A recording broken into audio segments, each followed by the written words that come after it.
김병기 신임 원내대표가 당대표 직무대행으로 첫 최고위원회의를 주재했습니다. 김 원내대표는 내란 종식과 민생회복, 국민통합을 강조했습니다.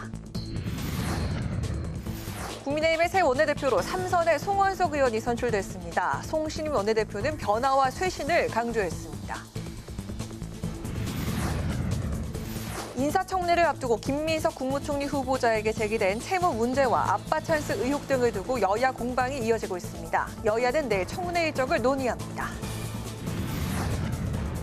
정치권 이슈에 대해 정당의 일빈 대변인에게 직접 들어보는 여야 스피커. 여야가 새로운 원내 지도부를 갖추며 국회 주도권 경쟁이 시작됐습니다.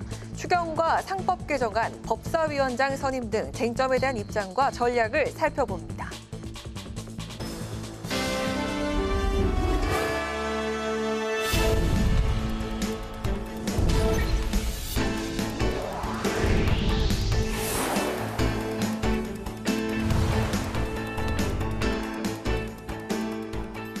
여러분 안녕하십니까? 6월 16일 월요일 국회 라이브 6 시작하겠습니다.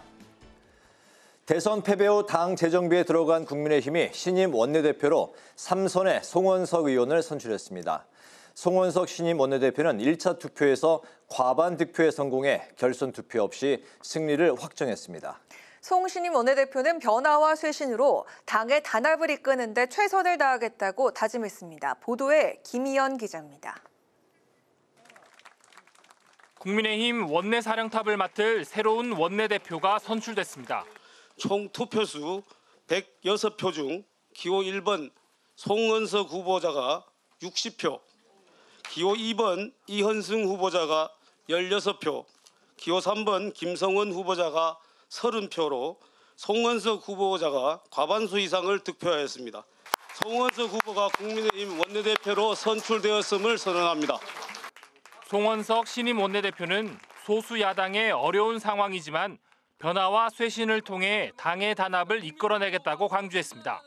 우리는 변화와 쇄신이 필요하고 더군다나 과거로 퇴행적인 그런 행위를 하는 것은 대단히 잘못된 생각이고 미래만 보고 가야 되고 국민만 보고 그리고 국가가 가는 길이 뭔지 우리는 늘 생각해야 된다고 저는 믿습니다.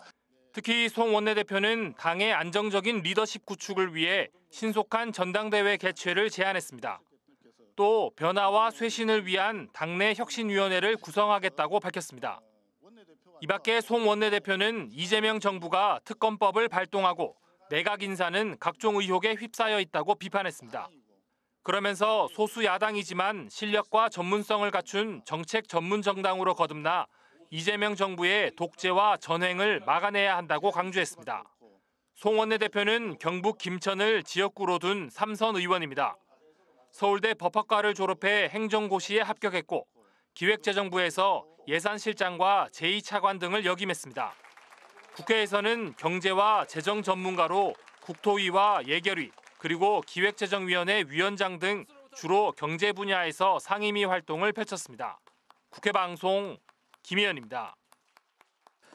김병기 더불어민주당 대표 직무대행은 국정안정과 민생경제 회복 그리고 국민통합을 최우선 과제로 꼽았습니다. 또 당과 정부 그리고 대통령실이 하나가 돼서 국민 모두가 잘 사는 나라를 만들겠다고 강조했습니다. 새로운 당대표 선출 일정도 확정했습니다. 김동희 기자가 전합니다. 현충원 참배로 공식 활동을 시작한 김병기 더불어민주당 대표 직무대행 겸 원내대표. 취임 후 주재한 첫 최고위원 회의에서 국정 안정과 민생경제 회복으로 나라를 바로 세우겠다고 강조했습니다. 내란 종식, 민생경제 회복과 국민통합을 위해 거침없이 전진하겠습니다. 이재명 정부를 강력하게 뒷받침하는 불침의 항공모함이 되겠습니다. 또 이재명 대통령의 G7 정상회의 참석은 실용외교를 복원하고 대한민국의 신뢰를 회복하는 계기가 될 거라고 말했습니다. 당 차원에서도 민생 추경과 개혁 법안을 신속히 처리하고 관세 대응 등 대외 위험 최소화에 만반의 준비를 다하겠다고 밝혔습니다. 김 직무대행은 우원식 국회의장을 예방한 자리에서도 민생 회복과 국가 정상화에 최선을 다하겠다고 거듭 강조했습니다. 특히 현재 공석인 국회 예산결산특별위원회와 법제사법위원회 위원장 선임을 위해 오는 19일 국회 본회의 개최를 요청했습니다. 한편 민주당은 오는 8월 2일 차기 당 지도부를 뽑기로 했습니다. 선거인단 반영 비율은 대의원 15%, 권리당원 55%, 그리고 국민 30%로 정했습니다. 최대한 신속히 당 지도부를 구성하면서 당원 주권을 공고히 하는 방향으로 전당대회 유도를 결정할 수 있도록. 당대표 선거는 정청래 전 법사위원장과 박찬대 전 원내대표의 2파전이 예상되고 있습니다. 박 전 원내대표는 아직 출마하지 않았지만 온라인 설문을 통해 지지 의사를 밝힌 당원들이 많아 당대표 도전 가능성이 높다는 전망이 나옵니다. 국회 방송 김동희입니다. 국회는 19일 이종석 국정원장 후보자를 시작으로 본격적인 이재명 정부 인사청문회 전국에 들어갑니다. 특히 김민석 국무총리 후보자를 둘러싼 여야의 공방이 거세지고 있는데 국민의힘은 사퇴를 촉구했고 민주당은 정치 공작이라고 반박했습니다. 한규미 기자입니다. 국민의힘은 김민석 국무총리 후보자의 채무 의혹을 집중적으로 거론하고 있습니다. 야당은 단순한 도덕성 문제가 아니라 권력을 이용한 조직적 금전거래 의혹으로 확대되고 있다고 주장했습니다. 또 김 후보자의 중국 칭화대 석사 학위도 편법으로 취득한 것 아니냐는 의혹을 제기했습니다. 칭화대에 재학했다고 밝힌 기간에 민주당 최고위원과 부산시장에 출마했다고 지적했습니다.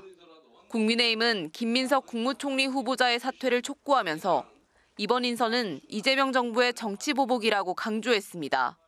87년 민주화 이래 이토록 국민 통합의 정면으로 역행하는 인사, 야당의 적대적인 인사를 초대 총리로 지명한 정권은 없었습니다. 이재명 정부의 정치 보복적인 본질을 고스란히 보여주는 인선입니다. 김 후보자는 채무 변제 과정에 대해 시급한 순서대로 채무를 모두 갚았고 그 과정에 어떤 불법도 없다고 반박했습니다. 중국 칭화대 석사 학위는 정식으로 학교를 다녀 취득했고 증빙이 가능하다고 해명했습니다. 이른바 아빠 찬스 의혹에 대해선 아들은 본인의 노력으로 인턴십을 얻었다고 주장했습니다. 민주당도 야당의 의혹 제기에 새 정부의 발목을 잡으려는 정치 공작이라고 비판했습니다. 김민석 국무총리 후보자에 대한 국힘의 비방이 도를 넘고 있습니다. 이쯤 되면 인사검증이 아니라 이재명 정부를 시작부터 발목 잡겠다는 의도의 정치 공작으로 볼 수밖에 없습니다. 민주당은 김 후보자의 청문회 기간을 늘리자는 국민의힘 제안에 대해 신속히 내각 구성에 협조하라고 요구했습니다. 여야는 내일 김민석 후보자 인사청문회 일정을 협의할 예정입니다. 국회 방송 한규미입니다.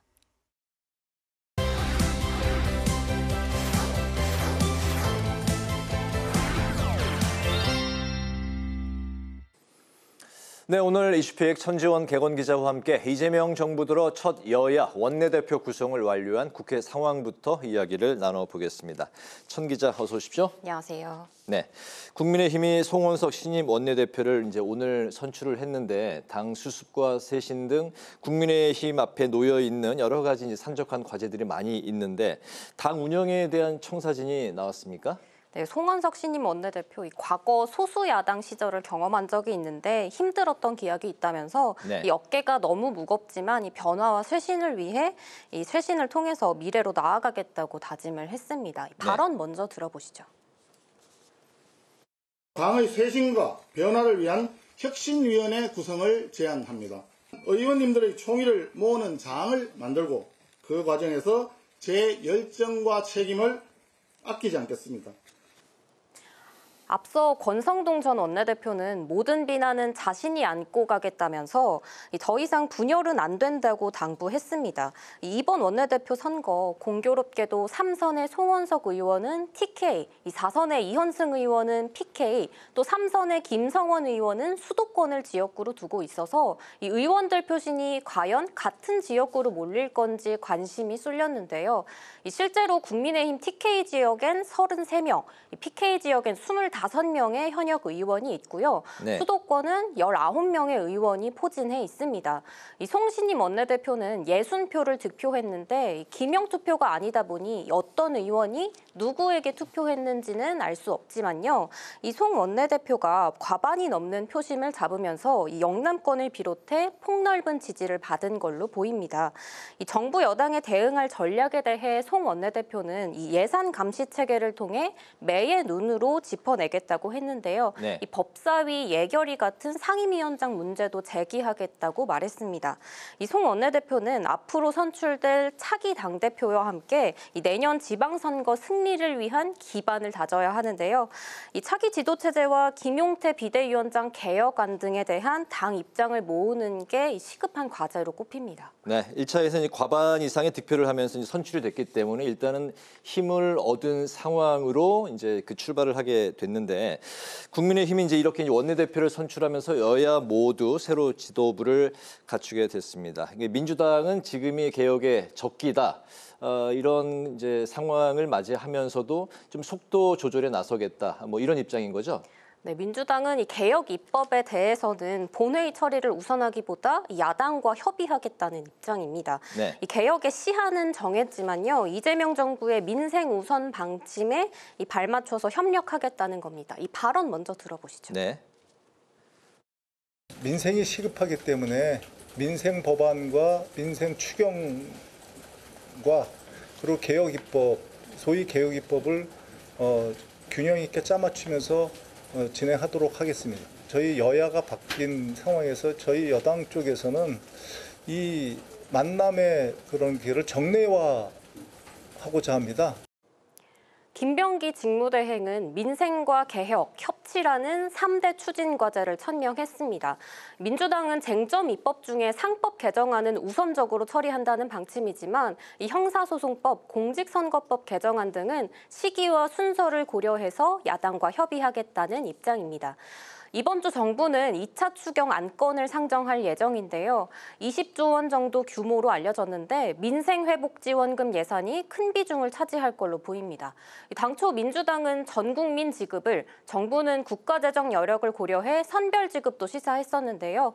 소득 수준에 따라 1, 2차로 나눠 차등 지급하는 방안이 유력하게 검토되는 걸로 전해져서 이 민주당 입장이 반영됐다는 해석이 나옵니다. 네. 이 추경에 대해서는 여야 모두 대선부터 강조해 왔는데요.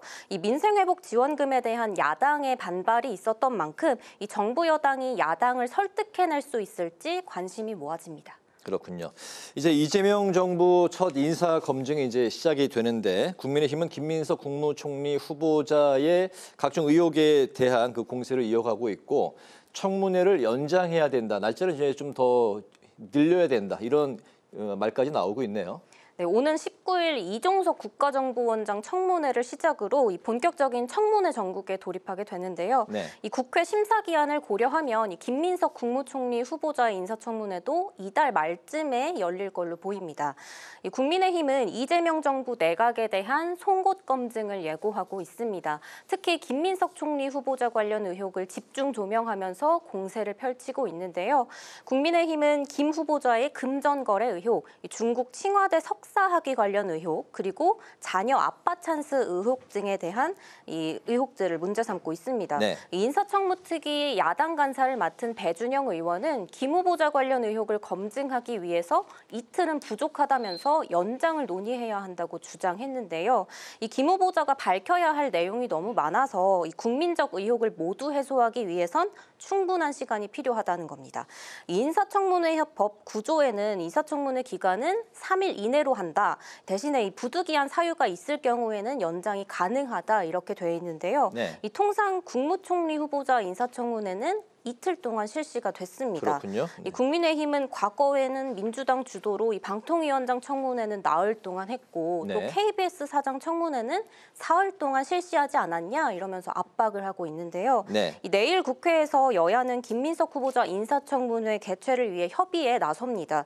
이 청문회 일정 그리고 증인과 참고인 선정부터 이 조율이 쉽지 않을 걸로 예상됩니다. 네, 이제 공수가 바뀐 상황에서 청문회가 이제 열리게 될 텐데 당사자인 김민석 국무총리 후보자는 이제 자신의 의혹에 대해서 적극적으로 부인하고 있고 민주당도 논란이라고 생각하지 않는다 이런 입장이에요.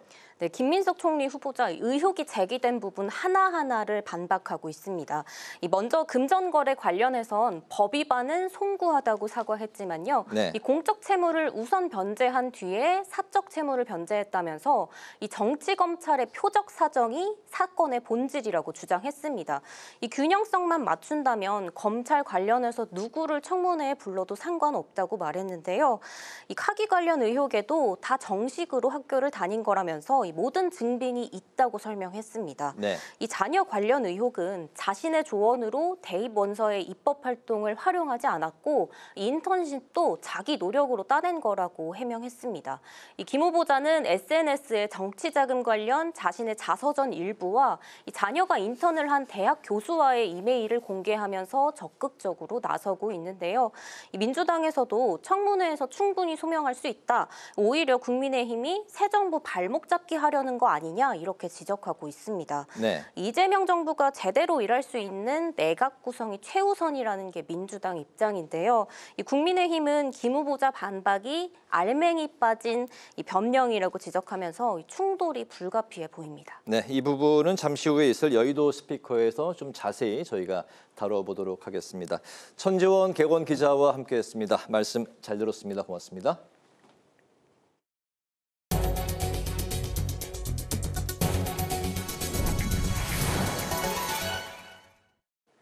국회 정보위원회가 오늘 19일 이종석 국정원장 후보자에 대한 인사청문회를 진행합니다.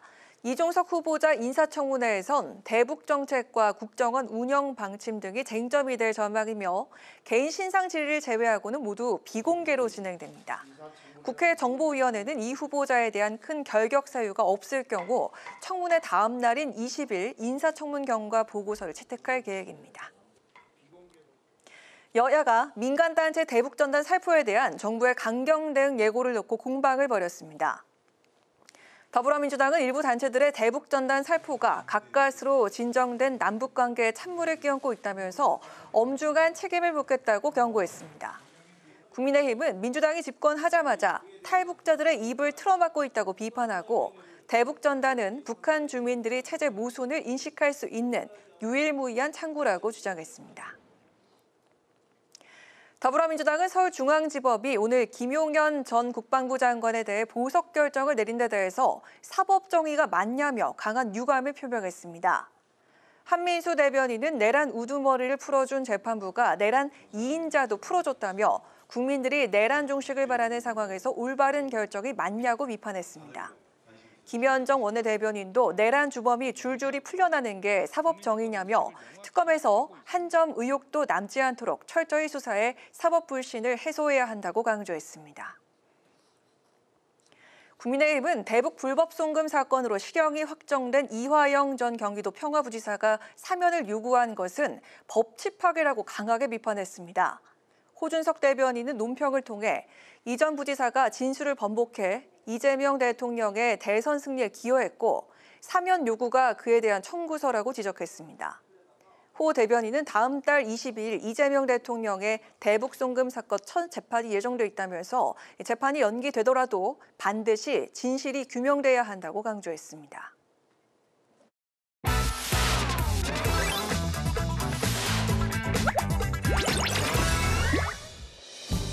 6월 16일 강아랑이 전해주는 정치권의 뜨거운 말말말 강아랑의 정치랑입니다. 오늘 주제는 현충원과 정치입니다. 이재명 정부와 첫 호흡을 맞출 여당 신임 원내대표단 지도부가 오늘 국립서울현충원을 찾았습니다. 공식 일정에 돌입하기 전에 국립서울현충원을 찾아 각오를 다진 건데요. 김병기 대표 직무대행경 원내대표는 방명록을 통해 내란 종식과 민생 회복을 강조하며 민주당을 이끌겠다는 포부를 밝혔습니다. 우리 민주당은 이재명 정부를 강력하게 뒷받침하는 불침의 항공모함이 되겠습니다.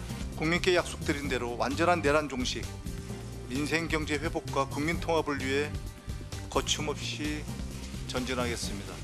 오늘 아침 현충원을 참배하며 집권여당 지도부로서 결의와 각오를 다시 다졌습니다. 지난 4일이었죠. 21대 대통령에 당선된 이재명 대통령도 국립서울현충원 참배로 취임 후 공식 일정을 시작했습니다. 이재명 대통령은 함께 사는 세상이란 제목으로 방명록을 남기기도 했었죠. 국민이 주인인 국민을 위한 나라를 만들도록 노력하겠다는 의지를 나타낸 겁니다. 또 민주당 대표 출마를 선언한 정청래 의원도 출마 선언 후 첫 일정으로 현충원에 찾아 굳은 의지를 드러냈습니다. 이처럼 정치인들에게 현충원이 갖는 의미는 남다릅니다. 정치 행보를 시작하기에 앞서 각오를 다지고 순국 선열들에 대한 예우와 존경이 담겼다고 볼 수 있죠.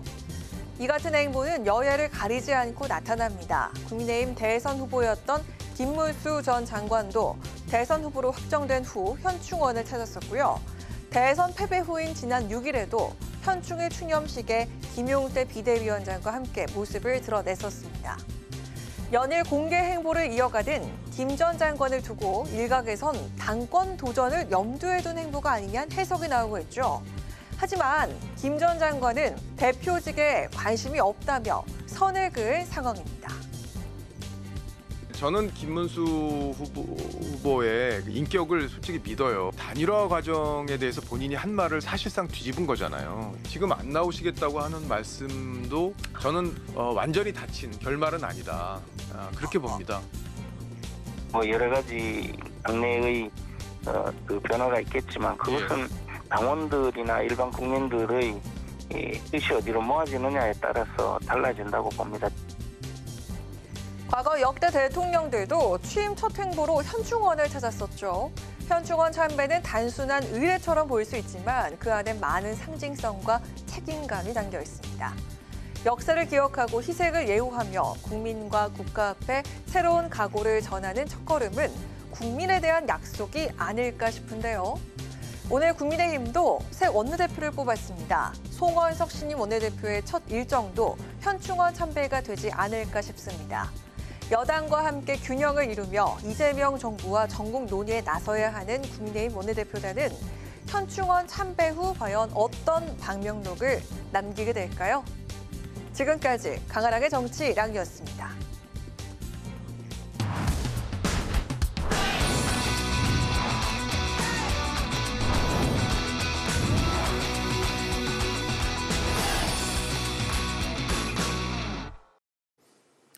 네, 정치권의 가장 뜨거운 이슈에 대한 입장을 양당 대변인에게 직접 들어봅니다. 여야 스피커 박경미 더불어민주당 대변인, 호준석 국민의힘 대변인 두 분과 함께하겠습니다. 어서 오십시오. 반갑습니다. 안녕하세요. 네. 지난주에 김병기 민주당 원내대표 선출에 이어서 오늘은 국민의힘 새 원내대표에 송원석 의원이 선출됐습니다. 당초 이제 2파전 예상을 했었는데 막판에 이제 이현승 부산 진구 을의 4선 의원이 이제 여기 참전을 하면서 3파전 양상을 띄었는데 결국 1차 과반 이상의 득표를 한 송원석 의원이 오늘 선출이 됐습니다. 오늘의 결과로 이제 향후 국민의힘의 진로를 좀 어떻게 가늠해 볼 수 있을지 먼저 그 당내 일이니까 좀 호준석 대변인께 먼저 들어볼까요? 네, 이번 그 원내대표 그 표결로 계파 간의 대리전이 되지 않겠느냐 이제 그런 우려가 좀 있었는데 어쨌건 이제 과반으로 그 득표를 했기 때문에 전반적으로 좀 지지를 전반적으로 얻었다 이렇게 해석을 할 수가 있겠고요. 일단 일성이 쇄신입니다. 쇄신해야 되겠다라는 그런 그 의지를 밝혔다는 그래서 혁신위원회를 구성하겠다라고 밝혔고요. 전당대회 시기가 이제 그 논점이었는데 전당대회도 가급적 빨리 개최하겠다. 그러니까 이제 그 여러 계파들의 입장이 이제 골고루 반영된 것이라고 볼 수가 있겠고요. TK이기 때문에 TK 중심으로 또 당이 운영되는 것 아니냐, 쇄신과 거리가 멀어지는 것 아니냐라는 그런 우려가 있었는데 어찌 생각하면 그렇기 때문에 오히려 좀 더 자유로운 입장에서 그런 것에서 자유로운 입장에서 쇄신을 좀 더 속도감 있게 할 수도 있지 않겠나 그런 기대를 저는 개인적으로 해보고요. 김용태 비대위원장의 5대 그 개혁안에 대해서도 오늘 그 기자들이 물어보니까 기본적으로 긍정적으로 평가한다는 입장을 밝혔습니다. 그래서 이게 그 잘 알고 있을 거고요. 본인도 원내대표 입장에서도 TK 중심으로 그렇게 해서는 안 된다라는 것을 알고 있을 거고 쇄신하는 방향으로 나아갈 것으로 기대합니다. 네, 쇄신 방향으로 국민의힘이 나아갈 걸로 예상을 한다. 네. 네. 그 PK 사선 이현승 의원이 이제 막판에 참전을 하면서 이제 PK와 TK가 다르기는 하지만 그래도 영남표를 조금 갈라먹으면서 김성원 의원이 유리한 거 아닌가, 또 혹은 또 적어도 2차 투표까지는 가지 않는가 생각을 했는데 1차에서 이제 압승을 하셨어요. 그래서 역시 국민의힘은 영남 자민련이 아닌가 하는 생각을 하게 되고요. 또 친윤 색채가 강한 송원석 의원이 된 거를 보면 도로 친윤당이다. 그리고 이제 내란 동조당이라는 오명을 벗는데 시간이 좀 오래 걸리지 않을까 하는 생각을 해봅니다.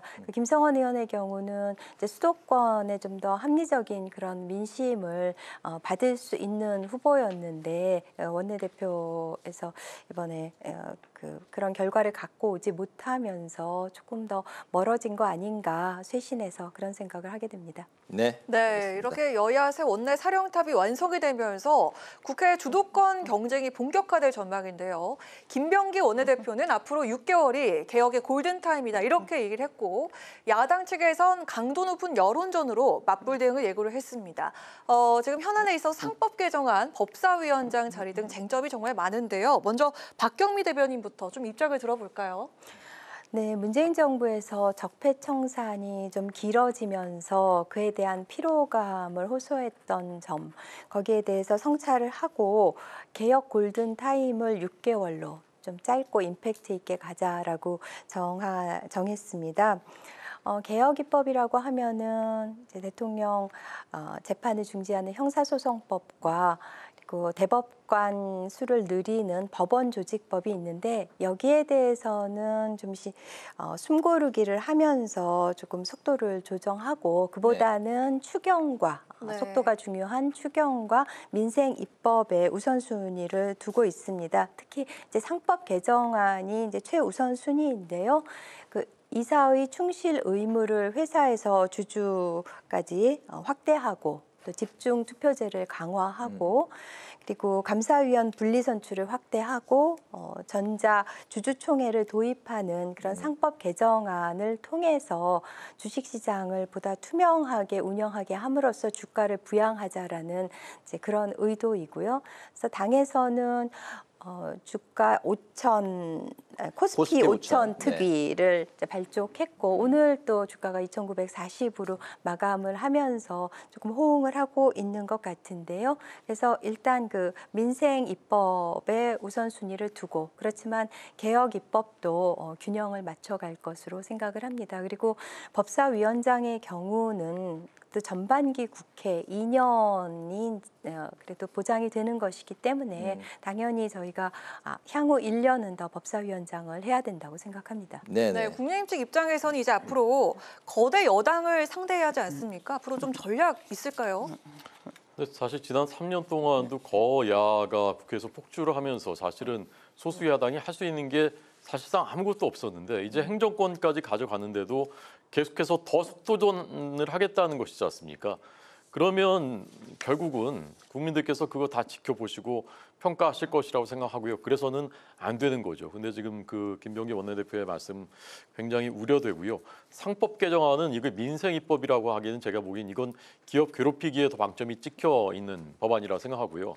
주주들의 권익을 보호하는 것은 자본시장법 개정으로도 충분한데 기업의 경영권까지도 위협받을 수 있는 외국의 이른바 행동주의 펀드들이 경영권 위협할 수 있는 이런 조항들이 다 들어가 있는데 기업들이 다 우려하는데도 굳이 이것을 1호 법안으로 처리하겠다라는 것이거든요. 그래서 그런 부분은 여야 협상과 대화를 통해서 또 기업들 의견도 듣고 독소 조항들 빼야 된다고 생각하고요.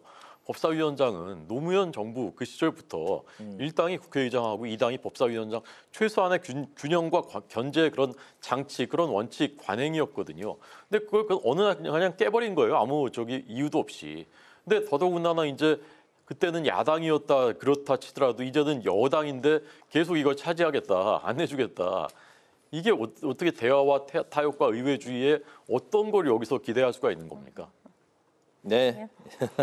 네. 일단 그 알겠습니다. 상법 개정안이 기업 옥죄는 법이라고 말씀을 하셨는데 사실 그 상법 개정을 우리가 띄우고 이러면서 코스피가 화답하는 것을 보면은 시장의 반응은 반드시 그렇지 않은 것 같습니다. 코스피는 상법 개정안 때문에 화답한 것은 아니고요.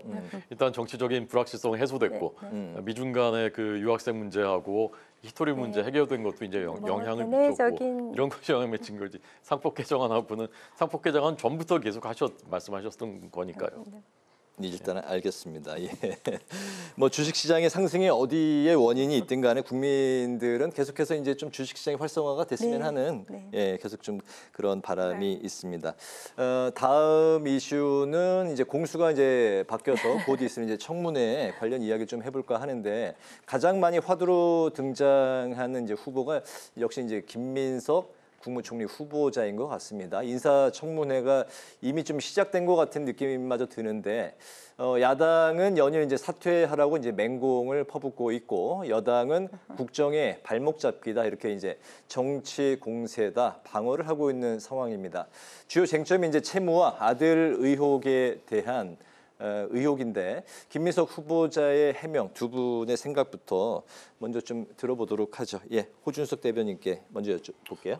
김 후보자께서 SNS 통해서 자세하게 해명하겠다라고 했었던 것이 지난 목요일 금요일부터였는데 미루다가 결국 이제 오늘 새벽에 이제 올라왔는데 사실 국민들이 궁금해하는 의혹을 가졌던 부분에 대한 시원한 해명은 사실 하나도 없더라고요.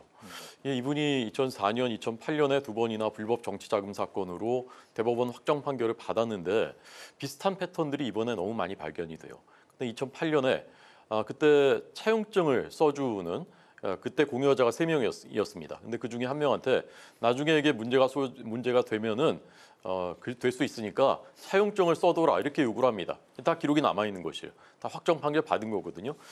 근데 이번에도 또 2018년에 차용증을 11명한테 쓰면서 1억 4천만 원을 빌립니다. 거의 같은 시기 9명은 같은 날이었다고 해요. 네. 그 중에 한 명은 이제 그 오랜 그 후원자인 김 후보자의 오랜 후원자인 강모 그 회장이라는 분, 그분하고 같은 회사에 근무했었다는 70대인데 정읍에 사시는 분인데 김민석 의원하고 개인적으로 알지도 않는 것 같아요. 그냥 유명한 의원이라서 믿고 빌려줬다 이거예요. 그래서 와서 차용증을 썼대요. 정읍에 와서 본인이.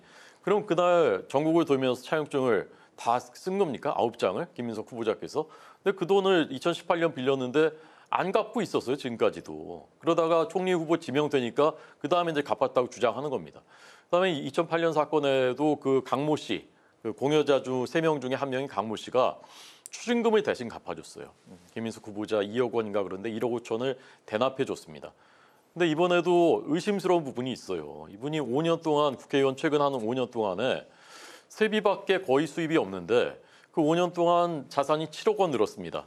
그다음에 추징금 6억 원을 다 갚았대요. 어떻게 이게 가능한 거죠? 그럼 또 추징금을 누가 대신 갚아준 건 아닌가? 그런 그 상식적인 합리적인 의문 제기를 하게 되는 것이죠. 근데 이런 부분에 대한 답이 하나도 없었고 이것은 이미 제가 보기엔 인사검증 차원을 넘어서 수사해야 될 사안 영역으로 들어왔습니다. 이건 수사에서 진상을 밝혀야 된다고 생각합니다. 네, 수입 대비 이제 재산 증식이 된 그런 부분과 또 아들에 대한 뭐 좀 아빠 찬스 이런 이야기들이 이제 나오고 있는 상황인데 그 민주당에서는 어떤 시각으로 보고 있습니까? 네, 김민석 후보가 이제 SNS를 통해서 그래도 1차적으로 소명을 했고 또 국민들께 송구하다는 뜻과 함께 몸을 이제 낮추었고요. 그리고 이틀간 이어질 청문회를 통해서 보다 설득력 있는 설명이 이어지지 않을까 기대를 해봅니다. 2002년부터 이제 2020년까지 18년 동안 야인 생활을 하면서 이제 벌어진 좀 안타까운 상황인 것 같은데요. 일단 김민석 후보에 따르면 정치자금법 위반에 따른 벌금, 세금, 추징금은 모두 완납을 했다. 그리고 그 과정에서 사적인 채무가 생겼고 그리고 그 사적 채무 상환 만기를 연장했었는데 이번에 이제 대출을 통해서 그 채무도 다 변제를 했다. 모두 상환을 했다라고 밝히고 있습니다.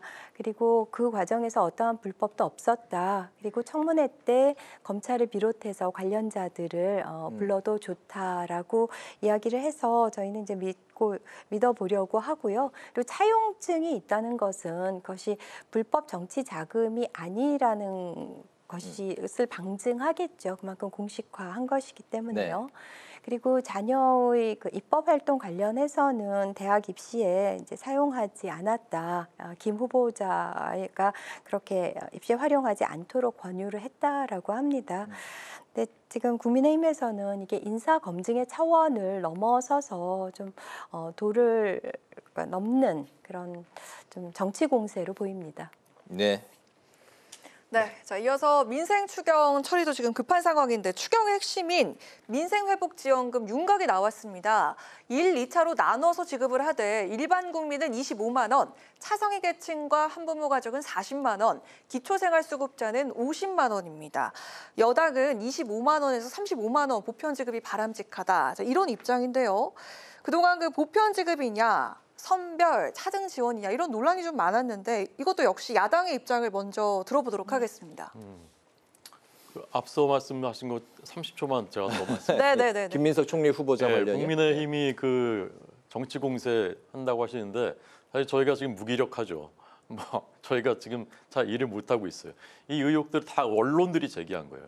그러니까 상식선에서 우리가 취재해 보면 알 수 있는 그런 내용들이라는 얘기입니다. 그리고 그 아파트 찬스 그 홍콩대 인턴 그것도 그 납득이 안 되지 않습니까? 7개월간 홍콩대에서 인턴을 했다는데 그 다녔던 고등학교에서는 해외에서 뭐 인턴한다고 휴학시켜주는 제도 자체가 없고 그런 일이 있을 수 없다는데 거기에 대한 해명도 오늘 그 김민석 후보자가 그냥 본인의 능력으로 인턴십을 딴딱 그게 전부입니다. 그러니까 국민이 궁금해하는 부분을 해소시켜주면 저도 한번 믿어보려고 할 텐데 없어요. 뭐 답변이 그렇습니다. 그다음에 그 지원금 이것은 저는 이제 이런 생각을 저는 하는데 어느 날 그 집안 형편이 좀 어려운데 지금 부모님이 1억 원을 대출받아 왔어요.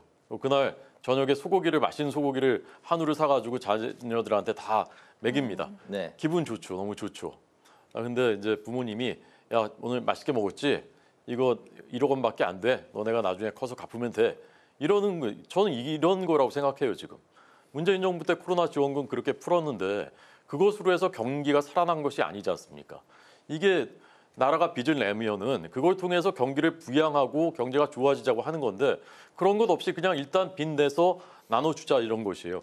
25만 원씩 하면은 13조 원인 것으로 제가 알고 있거든요. 근데 지금 이것은 25만 원은 전부 다 주고 거기다 이제 더 주는 분들 더 늘어난 거예요. 네, 이제 네.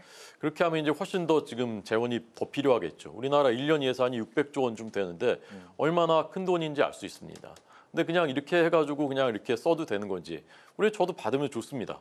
근데 나중에 결국 다 우리 미래 세대들이 갚아야 되는 돈이지 않습니까? 국채가 지난 문재인 정부 때 거의 2배가 늘어났는데 그래서 우려하지 않을 수 없다라는 말씀을 드립니다. 소득 계층별로 좀 받는 돈이 다르네요. 네, 그래서 이 보편 정액 지원이냐 선별 차등 지원이냐 이거는 오래된 논란거리잖아요. 그래서 골목 상권의 온기가 돌게 하고 소비 진작을 위해서는 보편 정액 지원이 필요하고 하지만 또 이게 선심성 정책이라는 점이나 또 세수 부족을 생각하면은 선별 차등 지원이 필요한데 지금은 이 두 가지를 절충하려고 합니다. 그러니까 1, 2차로 여러 가지 안이 지금 논의가 되고 있는데 1, 2차로 나누면서 한 번은 뭐 15만 원이고 25만이고 모든 국민들한테 균등하게 이제 분배를 지급을 하고 그리고 이제 한 번 2차에서는 뭐 상위 10%는 제외하고 뭐 90%까지만의 안도 있고 또 그 앵커께서 설명하신 바와 같이 최상위 계층이나 한부모 가족, 기초생활 수급자에 대해서는 그 지급액을 달리하는 그래서 더 필요한 분한테 더 두텁게 지원을 하는 안도 생각을 하고 있습니다. 그러니까 어떤 소비 진작이라는 측면과 그리고 취약계층 우선 지원이라는 그 두 마리 토끼를 같이 잡으려는 그런 방책을 내놓고 있고요. 특히 일부는 그 지역 화폐로 제공을 해서 특정 지역에서 일정 기간 동안에만 사용할 수 있도록 함으로써 이제 그 소비 진작 효과가 가속화될 수 있도록 여러 가지 그 고민을 하고 있습니다. 아까 그 호준석 대변인 말씀처럼 참 많은 예산이 들어갈 거라 이렇게 짐작이 되는데 이거 재원 조달이 어떻게 될까요? 글쎄요, 뭐 추경은 일단 1차 추경이 일단 20조 20조 원으로 플러스 알파로 그중에서 잡혀 홍준석 있는데 대변인이 아까 13조 정도 들 거다. 25만 원씩만 해도 13조 원인 것으로 네. 추산이 됐었죠. 글쎄요. 그래서 이거를 이제 보편적으로 똑같이 깔아주는 거를 얼마로 잡고 그다음에 차등 지원하는 게 어떻게 되느냐에 따라서 소요액은 달라질 것 같은데요.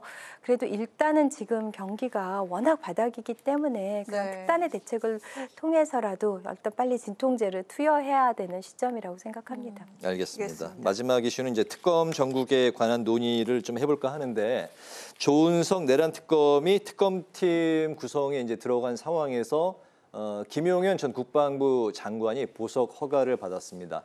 통상적으로 이제 구속 기간 만료를 앞두고 조건부에 보석 결정을 한다는 게 재판부의 이제 설명이었는데 이에 대한 여야 입장을 포함해서 앞으로 이제 있을 특검 전국에 대한 전망까지 좀 들어보도록 하겠습니다.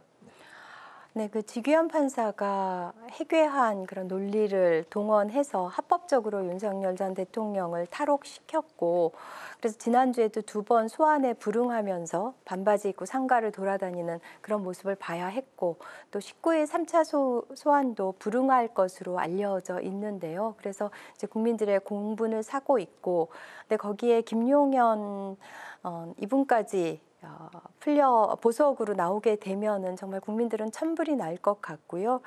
그리고 이 계엄의 기억이 다시 떠올라서 국민들 정신 건강에 안 좋을 거라는 생각이 듭니다. 그래서 이 구속영장에 기재되지 않은 혐의를 이제 기소하면 추가 구속도 가능하다고 하니까 그런 방법으로라도 좀 혹은 강제적인 그런 체포영장을 통해 신청을 좀 검토해야 되지 않은가 싶습니다. 그리고 이제는 이렇게 보석이 돼서 그 두 분 다 주요 임무 종사자인 김용현까지 나오게 된다면 이제 믿을 거는 특검밖에 없다는 생각이 듭니다. 그래서 특검이 좀 신속하고 전방위적인 수사를 해서 좀 한정 의혹도 없게 잘 그 체계적으로 철저히 수사해서 좀 단죄할 수 있기를 바랍니다. 네, 그 특검이 이제 최장 수사 기간이 뭐 170일. 그러니까 이제 올 연말까지는 계속 특검 전국으로 이어질 것 같습니다. 네. 특검 전국을 이제 국민의힘에서는 좀 어떻게 보고 계시고 김용현 전 국방부 장관은 좀 보석에 대한 건 또 어떤 입장일까요? 그러니까 비상계엄의 전모를 알고 있었던 사람은 딱 두 명이라고 합니다.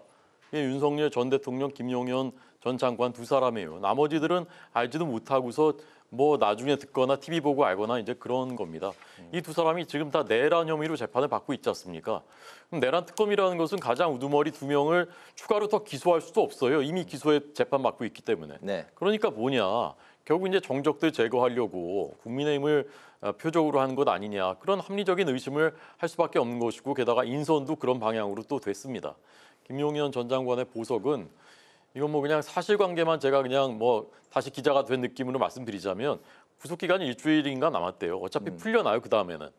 그러니까 이제 보통 이럴 때 법원과 이제 수사기관이 조건을 달아가지고 보석을 시켜주면서 나가기는 하지만 잘 못 돌아다니게 뭐 연락 못하게 이렇게 하는 그거라는 거에서 본인은 지금 이거 집행 정지해달라고 뭐 항고를 했어요.